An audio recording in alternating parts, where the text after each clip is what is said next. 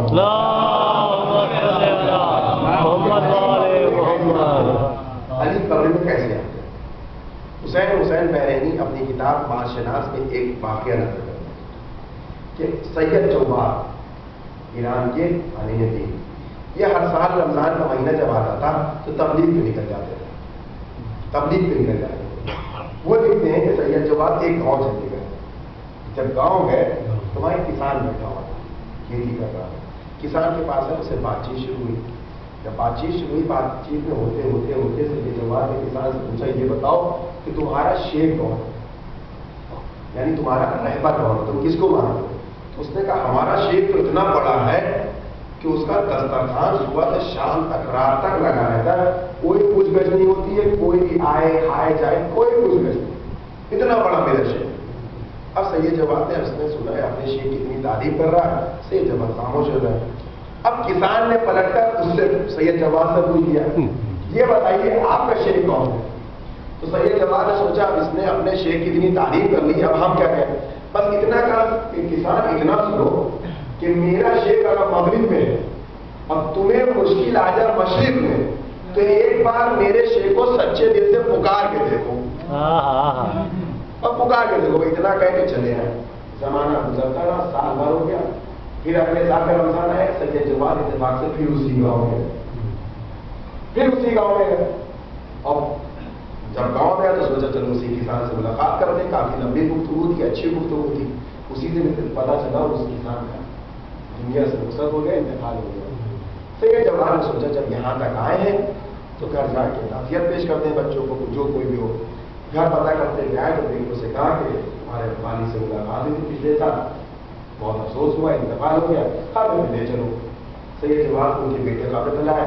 سید جواد نے قبر پہ ایک ہاتھ رکھا، آسمان کی طرف سر بلند کر کے کہا پروردگار تھوڑی سی مہلت اور دے دیتا، اب کی تو اس کو اپنی طرف لے ہی آتا. خیر تیری مصلحت، تو جو بہتر جانتا ہے. بات ختم ہوئی. سید جواد اٹھے جانے کے لیے رخصت کے لیے. چھوٹے بیٹے سمجھے کہ بابا کے بہت عزیز تھے، دوستوں میں تھے، رات کافی ہو گئی، گھر پہ روک لیتے ہیں. تو سید جواد کو اپنے گھر پہ. اب سید جواد کہتے ہیں کہ میں نے خواب دیکھا. سنیے گا وہ کہتے ہیں اب میں نے خواب دیکھا. خواب کیا دیکھا؟ جنت کا بہترین محل ہے، خوبصورت جنت کا محل. اس محل کے دروازے پہ یہ کسان بیٹھا ہوا ہے، دربان نبی، یعنی کہ محل کا مالک وہ کسان. اب جیسے ہی اس نے سید جواد کو دیکھا بھاگتا ہوا اور گلے سے لگ گیا اور ساروں طرح رونے لگا. اور پھر روتے روتے کہتا ہے سید جواد اگر تم نہ ہوتے تو بچنا مشکل تھا، تم نہ ہوتے تو بچنا مشکل تھا. سید جواد نے پوچھا کہ آپ کا بھائی تمہیں پورا جنت کا محل مل گیا، آپ کس بات کی پریشانی ہے؟ کہا سید جواد پریشانی اس بات کی ہے کہ میرا انتقال ہو گیا، میرے بچوں نے مجھے غسل کفن تدفین کر کے تعلیم پڑھا کے چلے گئے. جب وہ لوگ چلے گئے تو میری قبر میں 2 نور فرشتے کے داخل ہوئے. جب وہ داخل ہوئے تو انہوں نے مجھ سے سوال جواب لینا شروع کیا، میرا امتحان لینا شروع کیا. سوال جواب سوال کرتے جاتے تھے، جواب آتا تھا، جواب ہر سوال کا پتا تھا، لیکن زبان جیسے گم ہو گئی تھی، آواز نکل ہی نہیں تھی، جواب ہی نہیں دے پا رہے. اتنے میں عنقریب تھا کہ وہ لوگ مجھے اپنے کوڑوں سے اذیت دیتے. مجھے تمہاری بات ذہن میں آ گئی کہ تم اگر مغرب میں ہو، میرا شیخ مشرق میں ہے، تو ایک مرتبہ سچے دل سے پکار کے دیکھو. بس میں نے ایک جملہ کہا، اے سید جواد کے شیخ میری مدد کرو. اب یہ بتائیے ڈوبتے ہوئے کہ انسان کا چنتا ہی سارا ہوتا ہے، کتنے سچے دل سے اس نے پکارا ہوگا. جب یہ بات ہوئی اب اس نے پکارا، جیسے اس نے کہا سید جواد کے شیخ میری مدد کرو، قبر میں 2 نور نمودار ہوئے. وہ نور آئے اور آنے کے بعد پہلے والے نور سے کہا اب آپ لوگ چاہیے. اب اس میں جو پہلا نور تھا اس نے دونوں میں سے ایک نور نے کہا اب اس کو ہمارے عقائد کی تعلیم دو، اگر یہ ہمارے عقیدے میں پاس ہو جاتا ہے تو یہ جنت کا محل اس کے حوالے کر دینا، اور اگر فیل ہو جاتا ہے تو یہ پرانے والے فرشتوں کے حوالے کر دینا. اب یہاں پہ روک کے اب آپ سے ایک بات عرض کرنی ہے، غور کریے گا. مولائے کائنات آپ کی خبر میں انشاءاللہ ہر طریقے سے مدد فرمائیں گے، ہر طریقے سے کسی بھی مسئلے میں آپ کی مدد کریں گے. لیکن جب ولایت کا معاملہ آئے گا تب مولا علی خاموش ہو جائے گا.